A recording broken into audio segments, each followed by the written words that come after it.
I've managed to get not one, not two, but 11 of the rarest limited edition smartphones on the planet. This has taken me months. I've had to hire middlemen just to be able to source some of the rarer ones. Oh yeah, and my card got blocked 3 times because my bank was convinced there was no way that I would actually do this. But here we are. So let's find out if it was worth it, from the least expensive all the way to the most expensive. So, kicking things off with the Coca-Cola phone. 2 boxes. We'll start with the small one. You got an insert on top, which you open by peeling off the cola bottle layer, except that's completely pointless because you still have to open it from the other side. So peel. That didn't work. Peel. Peel.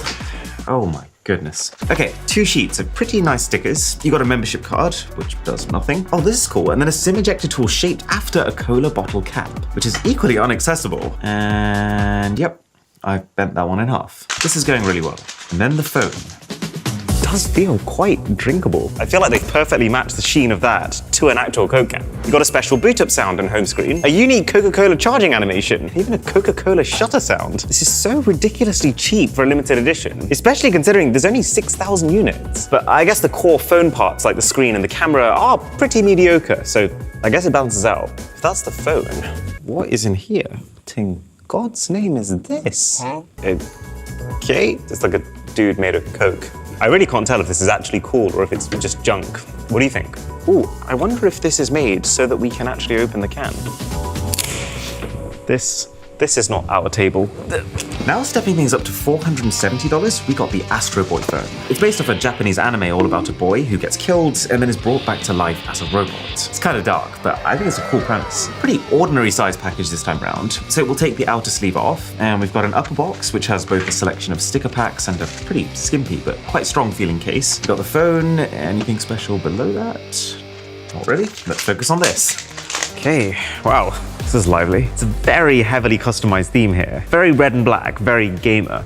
Oh, do you know what? The back of this phone is crazy though. The level of detail is insane for the price. I guess they're showing the fact that on the surface he just looks like a normal boy, but inside this boy is wired up. They've even got the poor guy's specs on the side. Let's test the charging animation. Oh, cool. It's his head filling up. Look at the dial pad. Who can I call? Hi, Mum. You okay, darling? How's the car keeping up? The head cushion's so comfortable, you could just sleep on it. Probably better if you don't sleep on it. $600. We're already at a stage where I don't think I've ever been this excited for a limited edition. It's Harry Potter time. I mean, this is just stunning. So the cube slips off, and underneath we've got a... What is up with me and this packaging today? Okay, a little sheet of stickers and a manual, plus a leather strap to keep the earphones tied up. This is cool. We've got the earphones. So these are the Harry Potter Redmi Buds 4. And oh, the golden snitch. Man, this is quality, weighty stuff right here. And then the earphones themselves. Safe to say the unboxing is magical. What about the sound though? So the hinge is nice and snappy, but not quite as firm as higher end earbuds. The earbuds are very much on the shiny side. Oh, they've got little magical spell sounds when you put them in. Really good passive noise cancellation. I feel like I'm in a bubble. It's got quite nice sparkly high notes, but just doesn't hit super hard on the deep end. So then the phone. I mean, this kind of takes the presentation up a whole other level. It looks like a proper spell book. So take off the magnetic tab and oh my God, it's a letter from Hogwarts. Knowing my current unboxing track record, I'm gonna destroy this one too. Oh. Okay, got it. So this is like the letter that's given to witches and wizards to prepare for their first day at school. Got a custom SIM ejector tool, of course. It says platform 9 3/4. You can really tell this Redmi company is trying to properly maximize this opportunity and cram every Harry Potter Easter egg in one go into this. At the bottom there's an insert with 3 full pages of stickers, a case. It's actually got a proper gold button as well. Everything about this phone is custom, and I really appreciate that. A map. Oh, this is like the Marauders map, except it's actually a manual for the phone. And then the phone. Oh, there's something else underneath. It's a normal charger and cable. Okay, never mind. Let's unwrap this bad boy. Wow. There's so much going on here. Oh, and the cameras are linked like spectacles. And you've got the lightning bolt just above, which is kind of like Harry's forehead. The text is embossed, the logo is glossy. This is nice. There's so many phones like this where essentially the company only really wants people from one particular region to buy it. Presumably because that's the only region for which they actually have bought the licenses for the brand. In this case, the phone was made for China. So in order for us to actually get one here in the UK, we had to work with a Chinese resident who had to order it on our behalf, receive it, repack package it up, and then resend it across the world. Absolutely worth it though. Oh, the golden snitch! And the golden snitch flies off into Hogwarts. This is so cool. Oh, it lets you change your crest to one of the 4 houses. And you know what? It's not just the presentation of the phone that's leveled up this time. The actual core spec behind it is also way improved. It's got 120Hz OLED display, a high-end Snapdragon chip, 12 gigabytes of RAM. They've got a very dainty-looking custom font for the clock. What about custom ringtone? That's not Harry Potter, is it?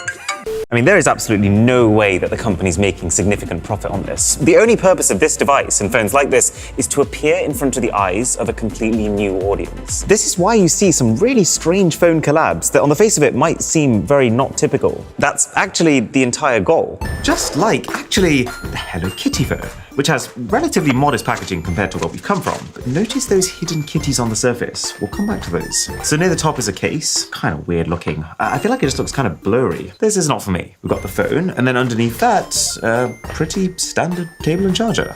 So what makes this so special? Well, I have to say, I think this is actually my favorite core phone design that I've seen so far. It's extremely smooth all the way around because the screen curves, the back curves. It's basically like holding a really rounded pebble. I love the little red accents on the button, the camera rings, the text, and the finish is almost like a hairy texture to it. It's like stroking a cat. At least it's not as dirty as Milo. Oh, this is very happy. Really nice and crisp screen. There's not too much else in the way of theming. I was kind of hoping for a cat filter in the camera. It's quite a selfie-focused phone. Look at this. You've got 1 times, 0.8 times, and then 0.6 times too. That's a wide selfie. But I've not shown you the coolest thing yet. The main thing that makes this special is the fact that this is photochromic glass, which can respond to UV light and change color. I hope this works. I'm going to do a concentrated beam of UV light on this one poor little kitty at the top, and it's gone red. I don't think they're expecting you to carry around a UV torch, but it means that if you're using it in direct sunlight, you'll notice the change. I can't believe I've hired the fanciest venue I could possibly find. And I'm sat here playing with my Hello Kitty phone. But hey, if you're enjoying this video, then a sub to the channel would be perfect. Right, now we're heading straight to flagship territory with the Sony Xperia 1 Mark IV Gaming Edition. Sorry, I was just trying to do a cool intro. So this is a pretty ordinary flagship phone by most accounts. It doesn't come with any crass branding or unique colors. It's actually shockingly bland. What makes this a special gaming edition though is what it comes with, the Xperia Stream. This is where the phones get serious. We don't really have any lights to change in here, or TVs. Oh no. There's a TV there, to be fair. Keep going, keep going, keep going. Okay, perfect. That's meant to be blue. Anyways, this was not actually available anywhere but Japan. So I was Google translating the entire thing and only like 30% sure that it was actually going to turn up. So this is a relief. So the Xperia Stream is effectively a case that completely blocks the phone's cameras, because gamers don't take photos, apparently. But it does make it feel like kind of like a first-gen PSP. It's meaty, that's probably the right word. If we power the phone on, there is actually a full-on fan at the back. The air is actually spilling onto my fingers though, that's quite nice. But to be honest, the more surprising thing is this has a full-on Ethernet. That feels very overkill. But what I'm actually quite excited about is also HDMI. All right, so let's try and plug it into this ridiculous TV. HDMI in? Feels so weird to do that to a phone. Oh, we're on. It's very, very snappy and responsive. Let's open a game. So that's what the fan sounds like. How does a fan so small make so much noise? It does feel very cinematic to have the video and the audio coming out of a big screen like this. But is it useful? I guess one perk is if I'm playing a mobile game and I want my friends to watch what I'm doing, this is one way of doing that. The phone does also have a couple of other really cool features for gaming, like a really bright 4K screen and a software feature called Low Gamma Razor to kind of bring up the darker areas and allow you to properly see enemies trying to hide in them. At $1,200 then, is actually one of the more accessible limited editions out there. Samsung's exclusive online S23 variants. Okay, so nice chunky box. You get a free pair of Galaxy Buds 2 on top. That's about $150 worth of earphones. Just the normal black ones though, nothing custom there. Manuals? Nope, that's actually just an ad. Oh, another peel tab. Okay, I didn't screw that one up. And this is interesting. A pretty colourful version of the normal S23 Ultra box. It's got 2 very short but very satisfying tags on the back, and then inside, wow, that is red. Okay, there's no two ways about it. This easily looks better than the default phone. I do wish the red was a little bit more vibrant, but it's nice to have some color. And then it transitions into matte black sides. This isn't like a branded collab, but it is quite interesting how Samsung saves what they must know are the best color options for exclusively their website. I guess when you're buying the phone off Samsung Direct, that's where they make the highest margin. So this is their way of nudging people towards that. Oh yeah, one thing they do though is the wallpaper on this phone is a slightly warmer shade than the wallpaper on the other Galaxy S23 Ultras. It's the little victories. Okay, we're into what I would call the Uber tier now. Don't ask me how I got this thing, it's almost impossible. But in front of you right now is the Vincent van Gogh phone. Holy cow, look at the artwork. This is his most famous painting, The Starry Night, brought into 3 dimensions. I am mesmerized right now. So if we open the box up, what does it say? The sight of the stars makes me dream. I think I'm gonna cry. This is a proper luxury experience. I mean, charger. Oh crikey, I am not built for this. And then there's 2 separate cables. Have we ever seen this before? Why would there be 2 cables? And then a second charger. What is going on? There's a case. This feels good. It's very smooth. And look at the size of the camera module. There's a standard SIM ejector below that, and then the device. Holy cow. This is the most incredible smartphone display I've ever seen. It goes right up to the corners. You can't see the front camera at all. It's invisible. And the colors are intense. I guess it makes a lot of sense on this phone since it's all about art. I don't think I've ever seen a front camera that well disguised. I bet the quality is gonna suck. Oh god, that's actually even worse than I expected. Oh, you can actually see the matrix of the display. Then you look at the screen and you just want to forgive it. And the back has a very, very fine, almost like vinyl texture. I think it would have had to have been laser etched. This is so cool. So it's got a special switch on the top corner, and the second you toggle it, it opens the camera. Actually, yeah, wait, this is the largest camera module I think I've ever seen on a phone. How good is it? Oh, well, it can take a cracking photo of my hand. Photos are incredible, but it's really when you're taking video that you tend to notice the difference between companies who spend a lot of time optimizing and the companies who don't. It's Transformers time. This is the Optimus Prime phone. And as it turns out, it arrived to me at the exact same time as this, which was actually a massive coincidence. They don't come together, but I think it would be dumb of me to not show them off together. So the phone first comes in a beast of a box. I love this pin on top, super premium. And then the insert has a black custom SIM ejector, manuals, and a case, which is actually made of metal in the middle to allow heat to be conducted out through it, which is kind of incredible. Got a secret hidden drawer at the top, which has a massive charger. The bottom drawer has a cooling attachment, and then the phone. This look is right up my alley. This has got such a cool finish. And the fact that the entire middle is metal is a practical thing too, because it just helps to get heat out of the phone. Got a very over-sharpened looking Transformers wallpaper, kind of futuristic font on the clock. Oh, and there is the fan. This phone actually has a fan on the inside, which is cool, but surely not needed for me to be on the home screen. God, these icons are so heavily customized, I can't even tell what's what. This is another one of those phones that's using an invisible front-facing camera. And while I do definitely hate the hit to quality that it has right now, it does make the screen look a lot better. So you've got a whole load of different custom wallpapers pre-installed. But I think the fact that these wallpapers are so over-sharpened, and the fact that it's just kind of cluttered, it just makes it feel a bit cheap, even though it's absolutely not cheap. Like, I know I'm nitpicking, but given that this is the default wallpaper of the phone, it shouldn't be shipping with a widget sitting right on top of Optimus Prime's face. And to complete the look, let's have a look at Optimus Prime himself. Ooh, this is not a toy. This is a piece of equipment. It comes in a proper suitcase, and damn, what an insane thing to actually exist. This would have been like a dream birthday present for me like 15 years ago. So, if I open up the app for the robot... I am Optimus Prime. This is us, remote control. Oh my god, you can... Woo! No. No! I think I just had a nerdgasm. I think we've actually got weapons in this box. There you go. There's so many different movements you can make him do. I kind of feel like it'd be so perfect to make this dance. The hand recoils after every single shot it fires. No.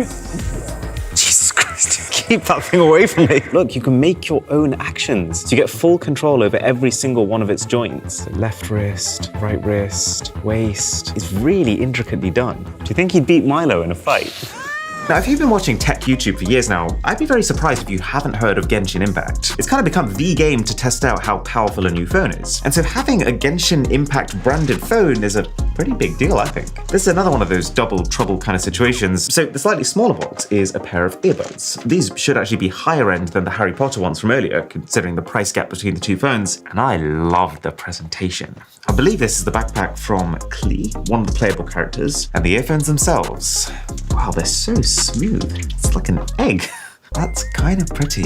I mean, the attention to detail is supreme. Got a little sliver of gold around the USB-C port, and also this really fine corrugated texture within the earphones. Very bouncy and upbeat sound. The biggest thing actually is just how crisp it is. Still a little bit lacking on the bass end, but I would rate these a solid 8 out of 10 for the price. I've actually also realized there's a little pull tab on this. Whoa, that's a SIM ejector tool. It's absolutely massive. This is so cool. Wait a sec, we might actually need to censor this. Time for the phone. I mean, I've actually covered a limited edition Genshin Impact phone before, but that one was pretty half-assed. But this is most definitely the real deal. I mean, this is so dense and premium. It's packaged like some sort of holy scripture. Whoa, this is unexpected. 3D pre-framed artwork. I mean, this is how you do it. There's a mouse mat underneath that. I mean, that's way better than some limited editions that just chuck a poster in there. This is something you can actually use. Okay, so what else? There's a case. Again, this is by no means vanilla. It's got character. Okay, 3 more boxes in here. The first one is a coin?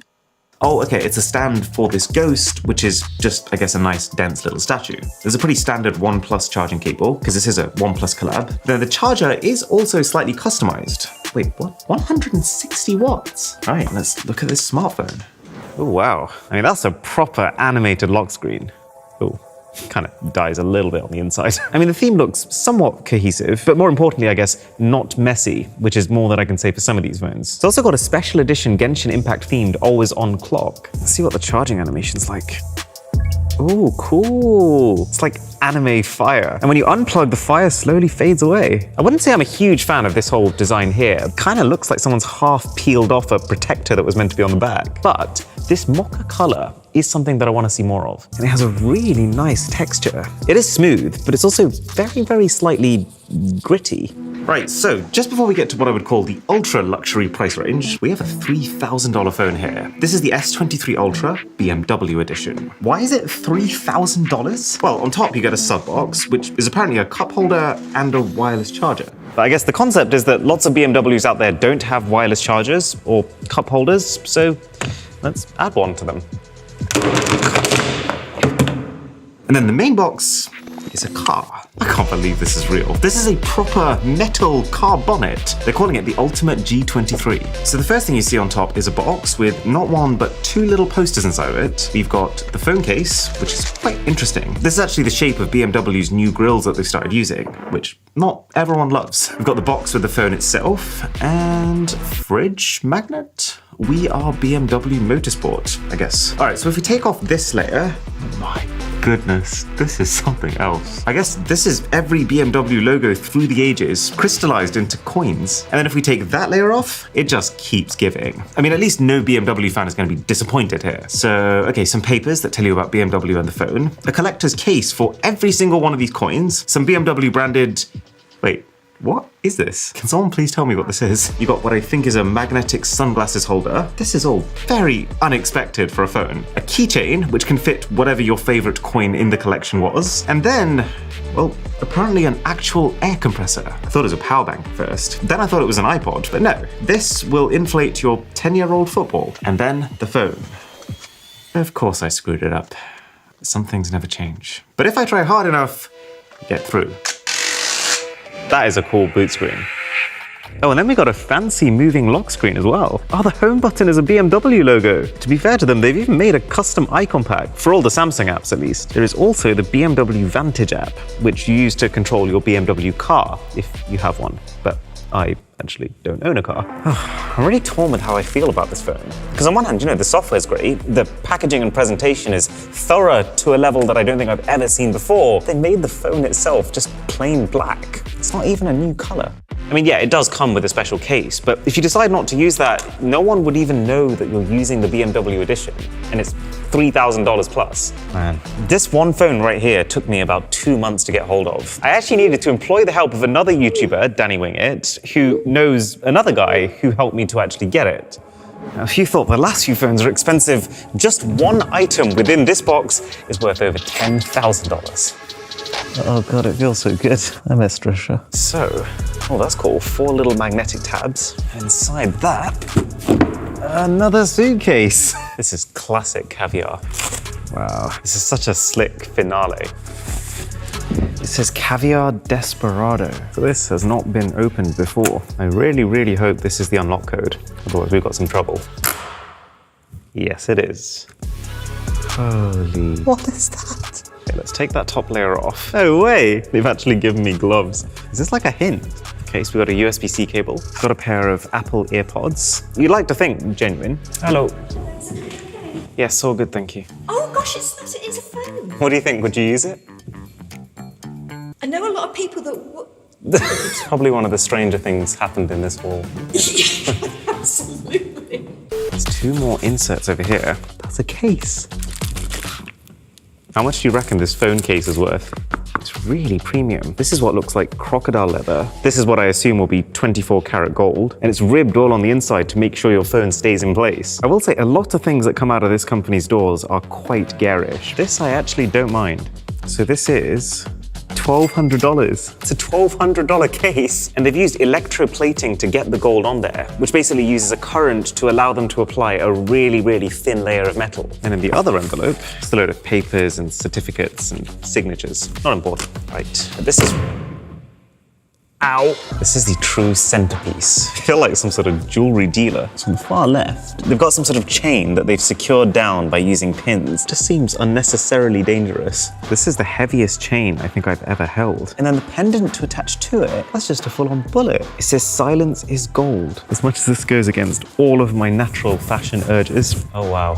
I feel like I'm slowly being turned into a gangster who speaks Queen's English. So these are the AirPods Pro 2nd generation, with again leather all the way around the outside, and a skull with the LED right in between the eyes. That feels slightly morbid. And it's kind of crazy because these AirPods on their own, without the phone, without the case, are $3,000. And I imagine a big part of why is that they come with these. So this is some sort of attachment that's apparently inspired by Dubai. But the concept, according to Caviar, is that Dubai is just this place that embodies luxury. Everything about the buildings, what people wear, the culture. And so this is designed to reflect that by having elements of the private Palm Jumeirah island. I mean, they still just sound like AirPods, which is to say good, but, you know, not $3,000. And to take that to the next level, it's properly wedged in there. How do you get this out? Oh God, I hate to do this. This doesn't feel right. Oh, sugar. I have just cracked the screen. I used the charger to try and get it out. Please tell me that's the screen protector. Oh, thank God.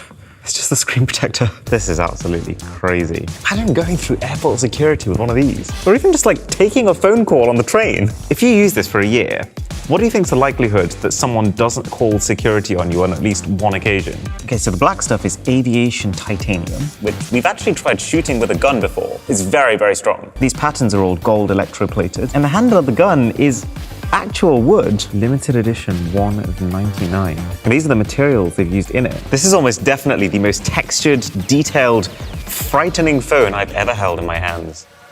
All right, let's record this on the $10,000 phone. So, about 3 months ago, I started using Opera's internet browser every single day for a very simple reason. It can use lucid mode to make everything that you watch on this browser sharper, reduce the blur, and increase the contrast. But just recently, it has gone to a whole new level thanks to the AI tools. It's the first browser that has ChatGPT and ChatSonic baked into the sidebar, so you can talk to it without even changing tabs when browsing. Plus, let's just say that you come across an article that you're really interested in, but it's like 5,000 words. With this browser, you just click shorten and Opera will use the natural language processing of ChatGPT to summarize it. If you're applying for a job, you can just ask it to write your cover letter. You can tell it what you have left in your fridge and it'll tell you what you can make with it. And you can enable all this stuff via the easy setup button in the top right corner. Opera says this is just the start. Like, not only do they have the built-in ad blocker and a free VPN, they've actually announced a collaboration with OpenAI, the company behind ChatGPT. But I won't spoil the details, link in the description to get it now for free.